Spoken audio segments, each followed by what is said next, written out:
This is the new Vauxhall Astra, and like its predecessors, it goes up against the Ford Focus and the Volkswagen Golf. But this time it comes packed with so much more. Fantastic looks, a load of standard equipment, and a punchy petrol motor. But we know those cars are very competitive, so has this got what it takes?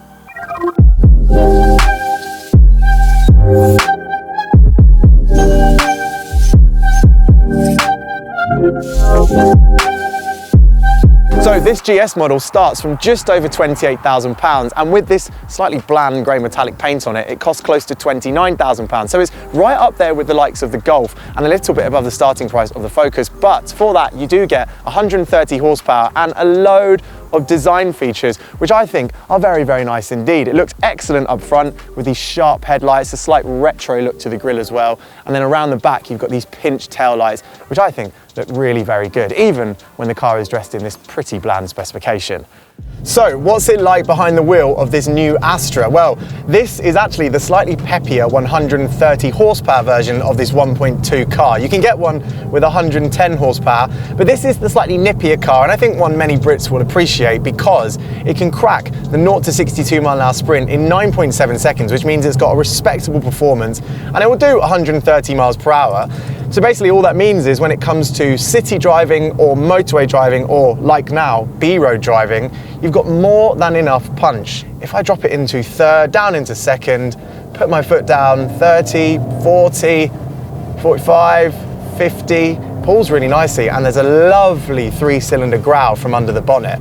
This engine now is really refined and actually not quite as characterful as Ford's 3-cylinder EcoBoost. I think that motor is just really, really fun, but it's still pretty close, and crucially, along with those respectable performance figures, it will settle at a cruise on the motorway at 70 miles per hour, and you will get over 50 miles per gallon. And I know, it says that on the specs sheet, and I know because my drive here today, I did exactly that, and it was always over 50 to the gallon. It was really, really consistent. So it's not going to cost you too much at the pumps.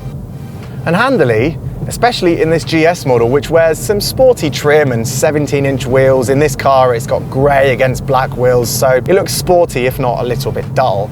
And handily, that's matched by some good handling. Now, the Astra has been a good handling car for a while now, and in this very latest form, I think everything has just gone up a tiny notch again. You've got nice steering, it's good and responsive. Again, not quite where the Focus is. The Focus to me is just that much more enjoyable to steer down a road.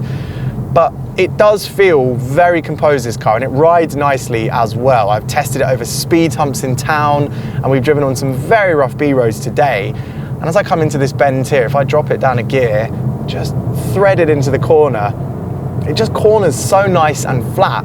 And yet when I come up to a bump here, it just irons it out. Yes, there is a little bit of vibration and a few jiggles over some of the roughest bumps we have here, but this surface is really bad, and this car is doing a really good job of doing it. Some of that is down to the suspension being forgiving and the damping, I think, being nicely set so that it keeps the body under control but doesn't allow the car to fidget too much. And some of that, I think, is also down to the fact that there is still quite a sizable amount of tyre sidewall. These are 17-inch wheels, but in today's world, 17 inches isn't particularly massive, so there is a little bit of sidewall, so you've got a bit of natural give in the rubber itself. This gearbox as well, it's a nice box. It's a 6-speed, so the ratios are close, so you can go into a bend, turn the car in, enjoy that decent front end, and make sure you're in the right gear. You can have a gear lower than you'd expect because the ratios are quite close, and then you can come out and have the engine just on the boil. It does run out of puff a little bit, up to 6,000 RPM. There's a meaty mid-range for performance that you'll mostly hang around in, but yeah, it is quite rewarding to rev it out and to let the engine sing, or I should say snarl and create a gruff note from up ahead. Brakes too are really good. Not much in the way of feedback, but just a really strong and really consistent pedal. You feel confident to arrive up into a junction and think, okay, I might be able to carry momentum. And if you can't, and if you see a car coming, it's okay. You know, you've got some good brakes and the car stops nice and smoothly. It feels very controlled. And then when it comes to wind and road noise, well, there's been a noticeable improvement compared with the old Astra. It's definitely quieter. I'm not getting anything in the way of wind noise from off the front of the car. And despite the tyres being fairly sizable. Well, there's not actually anything too intrusive coming through from the wheel arches either side. It's a nice and quiet place to be, and I know even at motorway speeds on different surfaces, it's fine. I did that this morning, and I really did think this is a very, very well put together car. There are no rattles, nothing like that from the interior. It just feels, well, kind of Volkswagen Golf-like. So I think, you know, despite the price now of this Astra being a little bit higher and actually much closer to its premium rivals, well, I think it's got the capabilities and the build quality to justify it. All right, maybe not everywhere, and I think there will be some things we'll touch on when we talk about the interior in just a mo, but I think overall, yeah, it's a big step up. Now, obviously, this being a Vauxhall is going to be bought by people of all driving experience levels, so it has to be easy to drive. And thankfully, with all of the equipment this car comes with, the driver assistance features especially, it's actually very easy to drive. I mean, firstly, you've got steering assist, which on the motorway some people find annoying, but actually, if you do learn how to work with it and let it do most of the heavy lifting, well, it actually does help. You've got a steering assist to help you keep in the middle of your lane, and it's good in this car. It doesn't just bounce off the white lines. It does give you a general central position on the road. And then you've also got adaptive cruise control, and again, it's really good. It doesn't sort of come up to a car and then slam on the brakes. It's much smoother than that. And same for when you go for an overtake, you change lane, it realizes you want to pick up speed again, and it's much smoother, especially if you have it in top gear, and then it just allows the car to go, right, we're not changing around gears and stuff. It's just a really good system. And then when it comes to visibility and parking, well, I know as well, having driven out of central London this morning, this thing is so easy to drive. It's not a small car. New hatchbacks these days, they're still getting bigger, aren't they? And this thing is quite long and it's a tiny bit wider as well, but it's so easy to park, as I will demonstrate now. So I spotted my space, and I will demonstrate that if I turn the car around. It's got a brilliant turning circle, which obviously, as we know, is crucial, especially if you're an urban driver. Let's put it into reverse, and then I've got a really sharp and really clear reversing camera on this car. So this GS comes spec'd up nicely, and I've got a really sharp view. I can even see the little stones and cracks in the paving slabs beneath me.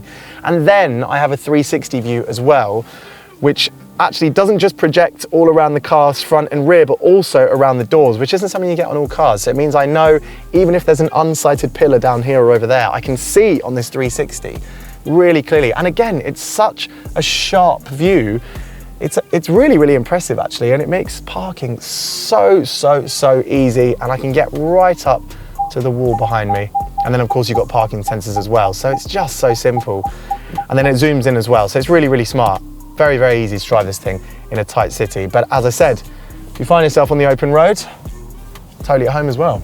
Now, like the exterior, the interior of this Astra is really very nice. It's a big upgrade on its predecessors, and in terms of technology, well, it's right up there at the front of the class, because you've got two digital screens ahead of you, one for your instrument cluster and one for your infotainment system. And the best thing about it is the infotainment system is really good. It reacts very quickly, and it's got wireless Apple CarPlay and wireless Android Auto as standard, which means it's extremely competitive. And the sound system itself is really good. This one doesn't have the optional subwoofer in the boot, but yet the sound system is really very powerful. Elsewhere in the interior, it's practical. It's not just all good looks and stuff like that. We've got very comfortable seats. In this GS model, they've got bits of leather on them and some GS badging on the back, and they're very comfortable. They sit you nice and low if you like that, but you can, of course, adjust them higher. And the same goes for the steering wheel. There's a good range of adjustment, so all body shapes should be able to fit in this car very comfortably. And it's also got lots of functionality. Storage space down here, you can put your phone in there. You've got a couple of USB-C ports in there as well.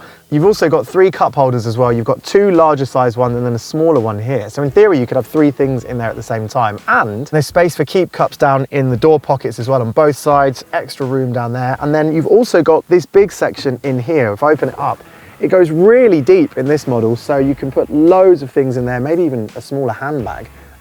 That's how deep it goes. So it's very practical, very functional. And I didn't even mention the fact that you've got some buttons as well. I really like buttons in cars, touch things, you know, things that Volkswagen use with these swiping controls, your heaters. They look and sound good, but when you're driving along the road, sometimes all you want is a button, and this thing has buttons where it matters. And it's got a lot of features. This GS model comes packed with standard kit. You've got a heated steering wheel, heated front seats, and then you've got driver assistance features like adaptive cruise control. You've got a speed limiter as well. And then, as I mentioned, the sound system is really good. It's just a very nicely kitted car. And I think actually you're gonna have to spend quite a bit more to get the same amount of equipment on a Volkswagen Golf, which is crucial given that this thing is now right up against it when it comes to price. And in the back, it's very spacious indeed. I've got so much room for my feet. I mean, my knee space is really very good. I can tuck my feet under the seat ahead, and this is set as low as it goes. And then if I sit back, I've got loads of space in my head. There's like, well, that much, whatever that is. So it's quite substantial. And then to the side again, I've got good room. So it's a very comfortable car. It's definitely bigger, I think, than the Focus in the back, and maybe even the Golf, although I'd have to test them back to back. The middle as well is pretty good. I mean good because there's space above my head. I can sit upright here and I'm just grazing the top. But okay, yeah, the seat is narrower. So it's a classic case of plenty of space in the back for 2 adults, but on a longer journey, you're not going to want to put anything larger than a small child in that middle seat. But that's part and parcel of what these cars are all like in this class. You do get handily 2 vents down here, so the person on this side and this side, they can have different power for their vents, and then you've also got a USB-C port down there as well. So it's pretty good. And also the seats are nice. We've got part leather again in here and some nice trimmings. Oh yeah, and there's 2 more cup holders as well. So you've got space for your keep cup, 2 cups here as well, or it can be an armrest. That's pretty good, isn't it? And the good news continues even round at the boot end, because this Astra has a very spacious boot indeed. It is 50 litres bigger than the Focus and about 40 bigger than the Golf. And if that means nothing to you, just know that this will swallow out a family-sized suitcase with ease, like that. I mean, there's room to spare around the edge, and there's also some secret compartments down here. You've got another floor down here, which you could fit quite a lot of stuff in, I'd imagine. And then underneath that, you have another floor with some compartments as well. So if you go away on holiday, for example, you might be happier knowing that you've got 2 layers of floor to hide stuff in. So this new Astra is really very good. I think it looks excellent. It goes really nicely down the road. And of course, with that interior having so much space and so much standard equipment, there is a lot to lure buyers its way. All right, it doesn't handle quite as well as the Focus, and the engine isn't quite as inspirational as the Focus's 3-cylinder. And yeah, the interior in this, as nice as it is, doesn't match the Golf when it's spec'd up nicely. But for just under 29K as it sits here, it really is very good value for money, or I think so anyway. What do you think? Let us know in the comments below. Would you take this over its main rivals, or would you see yourself in one of those Golfs or Focuses, or maybe one of the other alternatives from this class? I hope you enjoyed the video. If you did, click the like button, and of course subscribe to the channel for more reviews and lots of action at Rockingham very soon.